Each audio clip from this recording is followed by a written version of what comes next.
তোমরা অনেকেই জানতে চেয়েছো যে অথবার কোশ্চেনগুলি কোন চ্যাপ্টার থেকে হয়, তাহলে তো আমার ওই কোশ্চেনটুকু পড়লেই হয়ে যাবে। এক্ষেত্রে কিন্তু তুমি বিপদে পড়তে পারো, এবং এইগুলি ইম্পর্টেন্ট কোশ্চেন, এর মধ্যে থেকেই আশা করা যায় যে পরীক্ষায় থাকবে। আমাদের এমসিকিউ কোশ্চেন একটি লিখতে হবে এখান থেকে, এবং এসিকিউ কোশ্চেন একটি লিখতে হবে। এবার আসি আমরা 7 নম্বরের কোশ্চেন। দেখো, এর আগের ক্লাসে এবং তাতে গিয়ে পরবর্তীতে তোমারই অসুবিধা হবে। আমি চাই না তোমাদের কোনো আমার অজান্তে ক্ষতি হয়ে যায়। ওয়েলকাম স্টুডেন্টস, তোমরা দেখছো আমার YouTube channel friendship with geography. দেখো, এর আগের ক্লাসগুলোতে আমরা অর্থনৈতিক কার্যাবলী তার যে 3টে ভাগ সেখানের কোশ্চেনগুলি আমরা আলোচনা করেছি। তারপরে অর্থাৎ দ্বিতীয় যে চ্যাপ্টারটি ছিল সেটি রয়েছে আমাদের জনসংখ্যা জনবসতি, এখান থেকে আমরা ইম্পর্টেন্ট কোশ্চেন দেখে নিয়েছি।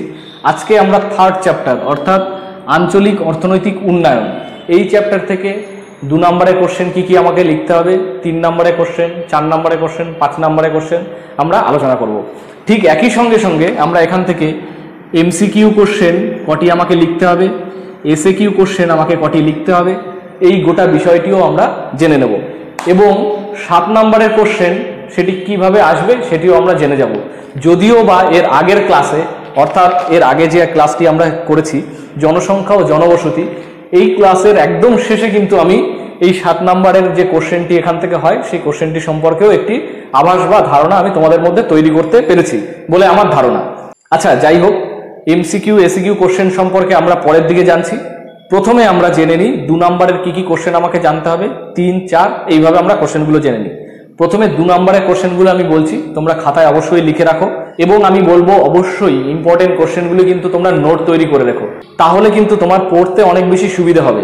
পরীক্ষার আগে মুহূর্তের সময় আমাদের হাতে কিন্তু খুব কম থাকে, সেই সময় আমরা রিভাইজ করতে কিন্তু আমাদের সুবিধা হয়। আচ্ছা, যাই হোক, প্রথমে আমরা 2 নম্বরের কোশ্চেন বলছি, কোশ্চেনগুলো দেখে নাও।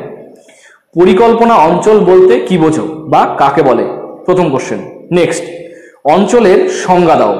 পরে কোশ্চেন দেখো, মাইক্রো ও ম্যাক্রো অঞ্চলের মধ্যে পার্থক্য লেখো। ইম্পর্টেন্ট কোশ্চেন কিন্তু খুব ভালো করে রেডি করো। পরিকল্পনা অঞ্চল গঠনের উদ্দেশ্যগুলি কি কি। নেক্সট, উন্নয়নের শর্তগুলি লেখো। আচ্ছা, পরে কোশ্চেন দেখো, উন্নয়ন বলতে কি বোঝো। নেক্সট, হলদিয়া বন্দরের আমদানি ও রপ্তানি দ্রব্যগুলির পরিচয় দাও। এই কোশ্চেনটিও কিন্তু মাঝে মাঝে পরীক্ষায় আসে। নেক্সট, হলদিয়া বন্দরের গুরুত্ব নিরূপণ করো। নেক্সট, পরিকল্পনা অঞ্চলের স্তরক্রম উল্লেখ করো।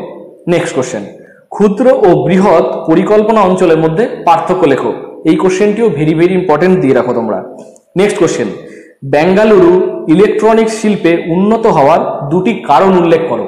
এই কোশ্চেনটিও তোমরা ভেরি ভেরি ইম্পর্টেন্ট দিয়ে রাখো, এই কোশ্চেনটিও ভীষণ ইম্পর্টেন্ট কিন্তু। নেক্সট কোশ্চেন, কলকাতার সহযোগী বন্দর হিসেবে হলদিয়া বন্দরের গুরুত্ব আলোচনা করো। অবশ্যই এই কোশ্চেনটিও কিন্তু ভালোভাবে তৈরি করে রেখো, এটিও খুব ইম্পর্টেন্ট কোশ্চেন। আচ্ছা, পরে কোশ্চেন, পরিকল্পনা অঞ্চলের 2টি বৈশিষ্ট্য উল্লেখ করো। নেক্সট কোশ্চেন, বৃহৎ পরিকল্পনা অঞ্চল বলতে কি বোঝো, উদাহরণ দাও। নেক্সট, ব্যাঙ্গালোরকে ভারতের সিলিকন ভ্যালি বলা হয় কেন। আচ্ছা, এই কটা কোশ্চেন, খুব অল্প কোশ্চেন এখান থেকে রয়েছে আমাদের 2 নম্বরের জন্য। অল্প কোশ্চেনই আমি এখান থেকে রেখেছি, কারণ তোমরা জানো নিশ্চয়ই সিলেবাস এর যে ক্লাসটি আমাদের ছিল সেটি তোমরা যারা দেখেছো তোমরা জানো যে এখান থেকে আমাদের কত নাম্বার থাকবে এবং কিভাবে থাকবে। তা এখান থেকে আমরা কম কোশ্চেন রেখেছি, এই কোশ্চেনগুলো পড়লে আমি আশা করছি মোটামুটি একটা রেডি হয়ে যাবে, এবং এইগুলি ইম্পর্টেন্ট কোশ্চেন, এর মধ্যে থেকেই আশা করা যায় যে পরীক্ষায় থাকবে। আচ্ছা, নেক্সট কোশ্চেন দেখো, 3 নম্বরের কোশ্চেন। এবার 3 মার্কসের জন্য আমরা কি কি পড়বো। প্রথম কোশ্চেন, ছত্তিশগড়ের খনিজ সম্পদের সংক্ষিপ্ত বিবরণ দাও। নেক্সট কোশ্চেন দেখো, ছত্তিশগড় অঞ্চলের কৃষির পরিচয় দাও। নেক্সট, বেঙ্গালুরুতে বৈদ্যুতিক শিল্পোন্নতির কারণগুলি কি আলোচনা করো। নেক্সট কোশ্চেন, হলদিয়া বন্দর বিকাশের কারণগুলি কি উল্লেখ করো। দেখো, এই 2টো কোশ্চেন যে আমি বললাম, এই 2টো কোশ্চেনই কিন্তু অনেক সময় 3 মার্কসের না এসে 4 মার্কসেরও চলে আসতে পারে। তোমরা একটু বড় করেই কিন্তু নোটটা তৈরি করবে, যাতে 3 এবং 4 উভয় ক্ষেত্রেই তোমরা লিখতে পারো। আচ্ছা, নেক্সট কোশ্চেন, ভারতের পরিকল্পনা অঞ্চলের স্তরগুলি ব্যাখ্যা করো। এই কটা কোশ্চেনই রয়েছে আমাদের 3 মার্কসের জন্য। যাই হোক, এখান থেকে আমি 4 নম্বরের কোশ্চেন রাখিনি, যে কোশ্চেনগুলি আমি বললাম যে 3 বা 4 এভাবে আসতে পারে সেই কোশ্চেনগুলি তোমরা রেডি করো, তাহলেই হয়ে যাবে। আচ্ছা, 5 মার্কের কোশ্চেন এখান থেকে আমি একটি কোশ্চেন রেখেছি, তবে এই কোশ্চেনটি ইম্পর্টেন্ট, অবশ্যই নোট তৈরি করে রেখো। ছত্তিশগড় অঞ্চলের খনিজ সম্পদের বন্টন ও শিল্প সমাবেশের একটি বিবরণ দাও। এই কোশ্চেনটি আমাদের কিন্তু এখান থেকে ভালোভাবে রেডি করতে হবে। আচ্ছা, এবার চলে আসি আমরা এমসিকিউ এবং এসিকিউ কোশ্চেনে। দেখো, প্রত্যেকটি চ্যাপ্টার থেকেই কিন্তু আমাদের শর্ট কোশ্চেন আসবে এবং অবশ্যই কিন্তু শর্ট কোশ্চেনগুলো লিখতে হবে। তার কারণ কি, অথবা এখান থেকে কিন্তু আলাদা করে কোশ্চেন থাকে না, তোমরা খুব ভালোভাবেই জানো। পরীক্ষায় আমাদের এমসিকিউ কোশ্চেন একটি লিখতে হবে এখান থেকে এবং এসিকিউ কোশ্চেন একটি লিখতে হবে, অর্থাৎ 2 নাম্বার এর কিন্তু আমার শর্ট কোশ্চেন থাকবে। তবে চ্যাপ্টারটি খুব বেশি বড় নয়, আমি তোমাদের বলবো ভালোভাবে যদি রিডিং করো একটু, তবেই তুমি এই কোশ্চেন দুটো খুব ভালোভাবে অনায়াসেই কিন্তু কমন পেয়ে যাবে। এবার আসি আমরা 7 নাম্বারের কোশ্চেন। দেখো, এর আগের ক্লাসে অর্থাৎ আগের ক্লাসে আমরা জনসংখ্যা জনবসতি আলোচনা করেছি। এই ক্লাসেও আমি তোমাদের বলে দিয়েছি 7 নাম্বারের কোশ্চেনটি কিভাবে আসবে। ওই জনসংখ্যা জনবসতি ওই চ্যাপ্টার এবং এই আঞ্চলিক অর্থনৈতিক উন্নয়ন এই চ্যাপ্টার, এই দুটো চ্যাপ্টার মিলিয়ে কিন্তু আমাকে একটি 7 নম্বরের কোশ্চেন লিখতে হবে। অর্থাৎ 3 + 2 3 আর 2 5 + 2 7 এইভাবে টোটাল কোশ্চেনটি আসবে ধরো, অথবা 4 + 3 এভাবেও আমার 7 নাম্বার আসতে পারে। তবে 4 নাম্বার যদি আমার আসে আঞ্চলিক অর্থনৈতিক উন্নয়ন এখান থেকে, তাহলে 3 নম্বরের কোশ্চেন আসবে আমার এই যে আমরা আগের যে চ্যাপ্টারটি পড়েছি জনসংখ্যা ও জনবসতি এই চ্যাপ্টার থেকে। কোনো একটি চ্যাপ্টার থেকে, অর্থাৎ ধরো আঞ্চলিক অর্থনৈতিক উন্নয়ন বা আমার জনসংখ্যা ও জনবসতি এই চ্যাপ্টার থেকে একটাই পুরো কিন্তু 7 মার্কের কোশ্চেন আমার থাকবে না।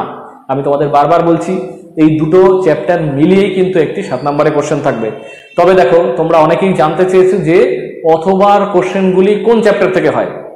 এই বিষয়ে আমরা এর পরে একদম শেষের দিকে যখন আমরা পরীক্ষার আগের মুহূর্তে সাজেশন করব, তখন আমরা ওই বিষয় সম্পর্কে জেনে নেব।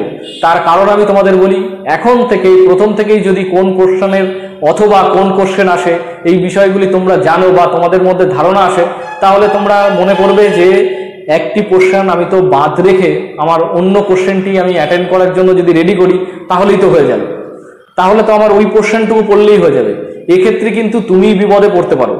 আমি আমার অভিজ্ঞতা থেকে তোমাকে বলছি, অনেকে অনেক সময় এইভাবে শুধু অথবার কোশ্চেন রেডি করব বা কোনো একটি পার্ট রেডি করব, সেখান থেকে সমস্ত কোশ্চেন পড়ে যাওয়ার পরেও দেখা গেছে কি প্রশ্ন ঘুরিয়ে আসার কারণে সে ওই প্রশ্নটি কমন পায়নি, যার কারণে সে কোশ্চেনটি অ্যাটেন্ড করতে পারেনি। তার কারণ কি, কারণ সে অথবার কোশ্চেনটি একদম প্রথম থেকেই না পড়ে রেডি না করে চলে গেছে।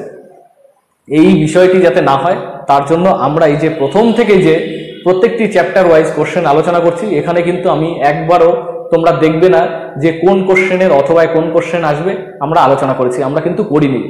এখন তোমরা বছরের শুরু থেকে পড়ছো, প্রত্যেকটি চ্যাপ্টার তোমরা ধরে ধরে পড়ো, কোশ্চেনগুলি রেডি করো। পরীক্ষার আগে ঠিক সময় মতো আমি তোমাদের অথবার কোশ্চেন কোন অংশ থেকে পড়তে হবে বলে দেবো। শুধু তাই নয়, কোন অংশের কোশ্চেনটি তুমি যদি অ্যাটেন্ড করো তাহলে নম্বর ভালো আসতে পারে, সেই বিষয়েও আমি তোমাদের ধারণা তৈরি করে দেবো। আমি এখন তোমাদের পড়তে বারণ করছি এই জন্যই, অনেক সময় দেখা যায় কোশ্চেন কমন না পাওয়ার কারণে খুব ভালো প্রিপারেশন থাকা সত্ত্বেও কিন্তু অনেক ছেলেমেয়েরা ভালো রেজাল্ট বা ভালো নাম্বার পায় না, এবং তার জন্য কিন্তু সম্পূর্ণরূপে আমার মনে হয় যে আমি নিজেই যদি প্রথমেই তোমাদের বলে দিই যে এই অথবা কোশ্চেনগুলি তোমরা পড়ে যাও, তাহলে তোমরা সেইভাবেই পড়বে এবং তাতে গিয়ে পরবর্তীতে তোমারই অসুবিধা হবে। আমি চাই না তোমাদের কোনো আমার অজান্তে ক্ষতি হয়ে যায়। যাই হোক, আজকের ক্লাসের এই অংশ থেকে তোমাদের যদি কোথাও বুঝতে অসুবিধা থাকে অবশ্যই কমেন্ট সেকশনে কমেন্ট করে আমায় জানাতে পারো, এবং অবশ্যই তোমাদের বলবো যে ভিডিওগুলি লাইক করো, বন্ধুদের সঙ্গে শেয়ার করো, এবং কোনো বিষয় সম্পর্কে যদি তোমার জিজ্ঞাসা থাকে বা কোনো চ্যাপ্টার বা কোশ্চেন সম্পর্কে অবশ্যই কোশ্চেনটি কমেন্ট সেকশনে উল্লেখ করো। আমি তোমাদের কমেন্টগুলি পড়ে আমার সাধ্যমতো তার উত্তর দেওয়ার চেষ্টা করব। যাই হোক, আজকের ক্লাসটি আমরা এখানেই শেষ করছি। তোমাদের সঙ্গে দেখা হবে অন্য একটি ক্লাসে। ভালো থেকো, সাবধানে থেকো, সুস্থ থেকো।